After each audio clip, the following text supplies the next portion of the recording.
اب میں مختصر وقت کے لیے دعوت دے رہا ہوں مرکزی جمعیت اہل حدیث سٹی فیصل آباد کے ناظم حضرت مولانا عبد المنان نورپوری صاحب کو تشریف لائیں اور اپنے خیالات کا اظہار فرمائیں۔ السلام علیکم ورحمۃ اللہ وبرکاتہ۔ الحمد للہ رب العالمین والعاقبۃ للمتقین والصلاة والسلام علی سید الانبیاء والمرسلین۔ اعوذ باللہ السمیع العلیم من الشیطان الرجیم، بسم اللہ الرحمن الرحیم۔ ان المساجد للہ، نہایت ہی احترام کے لائق قائدین کرام اور میرے بزرگوں دوستوں، آج کا یہ پروگرام خصوصاً مساجد کے حوالے سے ہے۔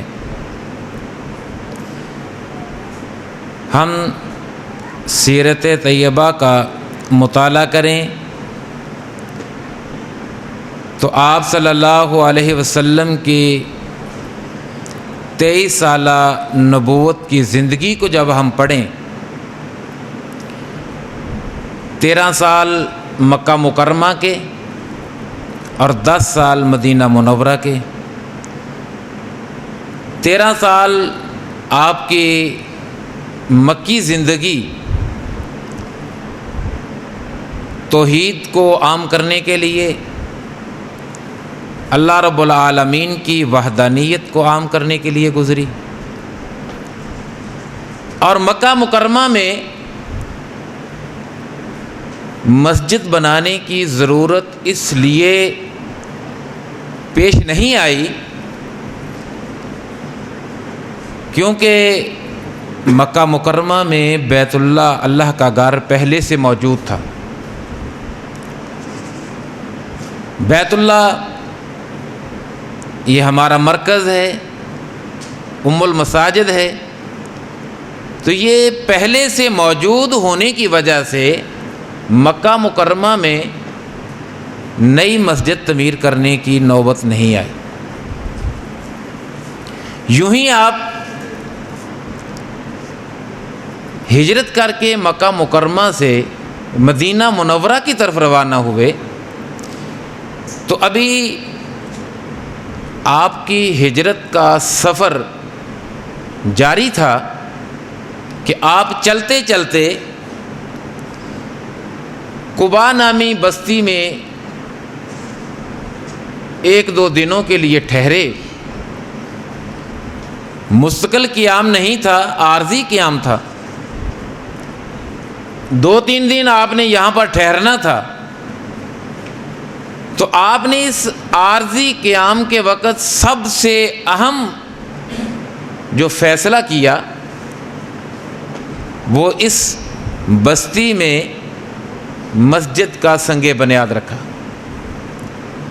جس کو آج ہم مسجد قباء کے نام سے یاد کرتے ہیں، اور یہ اسلام کی سب سے پہلی مسجد ہے، مسجد قباء۔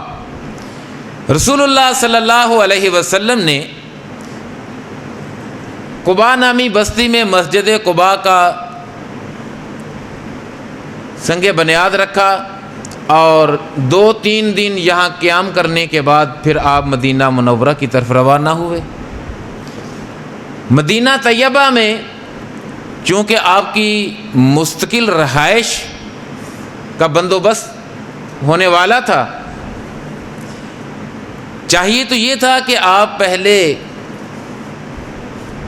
اپنے گھر کا انتظام کرتے، اپنے رہنے کے لیے، اپنے بیٹھنے کے لیے، احباب کو جمع کرنے کے لیے کوئی ڈیرا وغیرہ بناتے، لیکن پیارے پیغمبر علیہ الصلاۃ والسلام نے اپنی رہائش کی پرواہ کیے بغیر، اپنی قیام گاہ کی پرواہ کیے بغیر مدینہ طیبہ میں جو سب سے پہلا کام کیا وہ مسجد نبوی کا سنگ بنیاد رکھا۔ آپ اس سے مسجد کی اہمیت کا اندازہ لگا سکتے ہیں کہ اسلام میں مسجد کو کتنی اہمیت حاصل ہے. اور پھر جب مسجد نبوی کی تعمیر ہو رہی تھی، صحابہ کرام رضوان اللہ علیہم اجمعین بڑی محبت کے ساتھ مسجد کی تعمیر میں اپنا اپنا حصہ ڈال رہے تھے، تو سرور کائنات علیہ الصلاۃ والسلام بھی مسجد کی تعمیر میں بذات خود شامل ہوئے، پتھر اٹھا کر لاتے رہے اور مستری اور مزدور کا کام کرتے رہے. محبان مصطفیٰ نے، جانثاران مصطفیٰ نے عرض کی کہ اے اللہ کے پیغمبر، آپ تشریف رکھیں، آپ آرام فرمائیں، ہم آپ کی جگہ پر اس مسجد کی تعمیر کا جو ہے وہ کام کرتے ہیں، آپ کے حصے کا کام بھی ہم کرتے ہیں.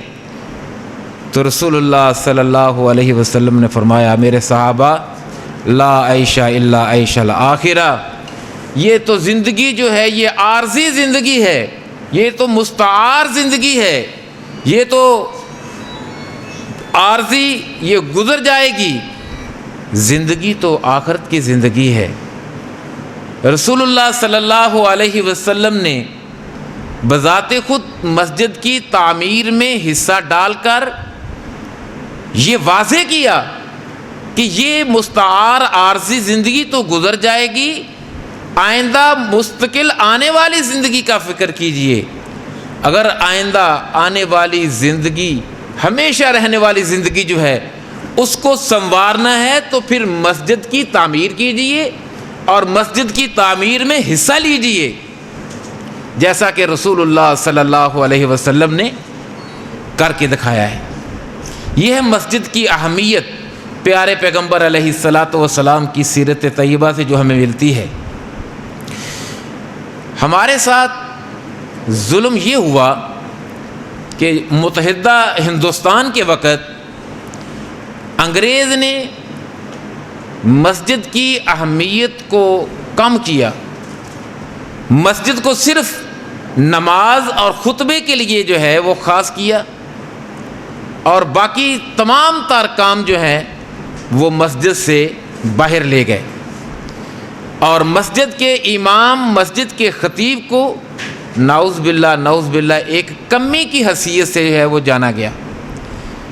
اس کا کام کیا ہے کہ نماز پڑھائے، شام کے وقت جو ہے وہ برتن لے اور لوگوں کے گھروں سے روٹیاں اکٹھی کرے اور کھائے.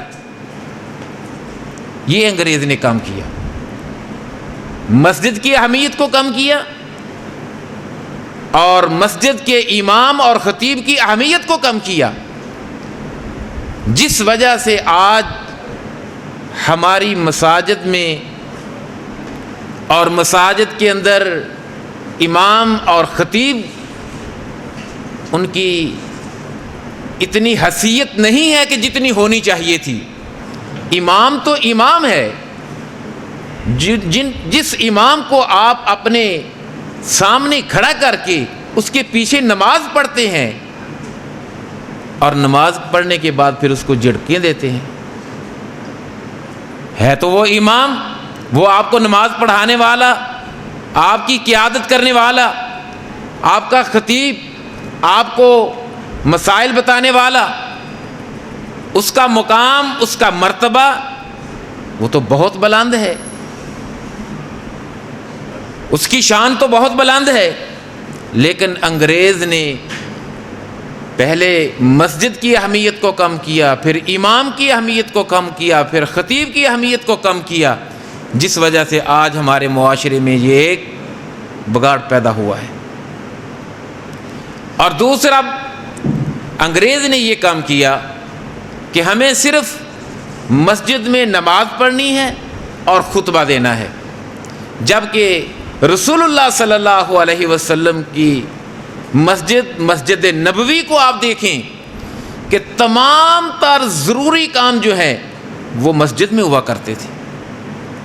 تمام ضروری کام رسول اللہ صلی اللہ علیہ وسلم، وفود باہر سے ملنے کے لیے آتے تو وہ مسجد میں آتے، آپ کسی دوسرے علاقے میں وفد بھیجتے تو مسجد سے روانہ کرتے. یعنی اس کا مطلب یہ ہوا کہ یہ مسجد جو ہے یہ دفاع کا دفتر بھی ہے، ڈیفنس کا، کیونکہ یہاں سے فوجیں جا رہی ہیں، یہاں پہ فوجیں واپس آ رہی ہیں، اور اس کے بعد تمام تر معاشرتی مسائل جو ہیں وہ مسجد میں حل ہوتے تھے. یہاں تک کہ نکاح اور ولیمے بھی جو ہے وہ مساجد میں ہوتے تھے. ہمیں جو ہے وہ مسجد سے الگ کیا گیا کہ آپ نے صرف نماز پڑھنی ہے اور درس دینا ہے، اور اس کے بعد باقی اپنے تمام کام جو ہیں وہ مسجد سے ہٹ کر کرنے ہیں. تو ہوا یہ باقی قومیں جو ہیں وہ ابھی بھی، باقی مذاہب ابھی بھی وہ اپنے اپنے عبادت خانوں میں نکاح کرتے ہیں. ہندو اپنے مندر میں کرتے ہیں، سکھ جو ہے وہ اپنے گردوارے میں کرتے ہیں، عیسائی اپنے کلیسے میں کرتے ہیں. ہمیں نکال دیا گیا ہے، ہمیں مسجد سے نکال کر ہمیں بہت بڑے بڑے حالوں کے جنجال میں پھنسا دیا گیا ہے. جب ہم مسجد سے نکلے، حالوں کی طرف بڑھے، تو ہمارے اوپر بے شمار یہ بدعات و خرافات جو ہیں یہ بھی وہ بھی ہمارے اوپر جو ہے انہوں نے بسیرا کر لیا. اگر ہم نکاح جو ہے یہ مسجد میں کریں تو کتنا فائدہ ہوگا. ٹائم کی پابندی ہوگی، نماز ضائع نہیں ہوگی، اور ہم خرافات سے بچ جائیں گے. یہ جتنی ہماری آج موجودہ دور میں خرافات ہو رہی ہیں، مہندی ہے، سیرا ہے، گانا بجانا ہے، ڈول ڈھمکا ہے، یہ سارا ناچ گانا، جب ہم مسجد میں نکاح کرنے کے لیے آئیں گے تو یہ ساری چیزیں ختم ہو جائیں گی، تمام چیزوں سے ہم پاک ہو جائیں گے. انگریز نے ہمارے ساتھ یہ زیادتی کی کہ ہمیں مسجد سے نکالا کہ نکاح جو ہے یہ مسجد میں کیوں کرتے ہو، یہ حالوں میں جاؤ، بڑے بڑے حال بک کرواؤ، وہاں پر اپنی دولت کو صرف کرو، وہاں پر عیاشیاں کرو. یوں ہی ہم حالوں میں گئے، مسجد سے نکلے تو ہمارے اوپر یہ بدعات و خرافات نے بسیرا کر لیا، اور ہم مالی طور پر، اخلاقی طور پر پستی کا جو ہے وہ شکار ہو گئے. اگر آج بھی ہم مساجد کا رخ کریں، اپنے بیٹے اور بیٹی کا نکاح مسجد میں کریں، اپنے بیٹے کا ولیمہ مسجد میں کریں، تو انشاءاللہ الرحمن آج بھی اللہ کی رحمتیں نازل ہوں گی.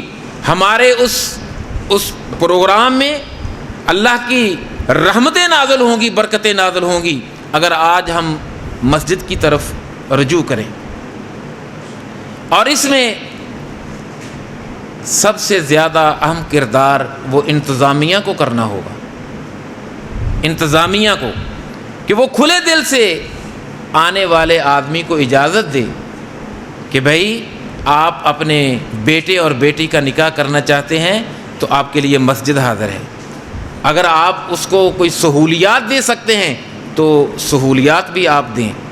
اگر آپ اس کی معاونت کر سکتے ہیں تو اس کی معاونت بھی کریں، تاکہ وہ ایک شادی کر کے مقروض نہ ہو جائے اور اس کی آنے والی نسلیں جو ہیں وہ مقروض نہ رہیں. جب ہم مسجد کے ساتھ اپنا تعلق پیدا کریں گے، مسجد کو اپنا مرکز بنائیں گے، تو انشاءاللہ الرحمن ہمارے تمام تر مسائل حل ہو جائیں گے. ہمارے تمام تر مسائل کا حل مسجد ہے، یہ ہمارا مرکز ہے، اس کے ساتھ ہم نے جڑنا ہے، اس کی تعمیر و ترقی کا کام کرنا ہے، اور اس کے امام اور خطیب کا مقام بلند کرنا ہے.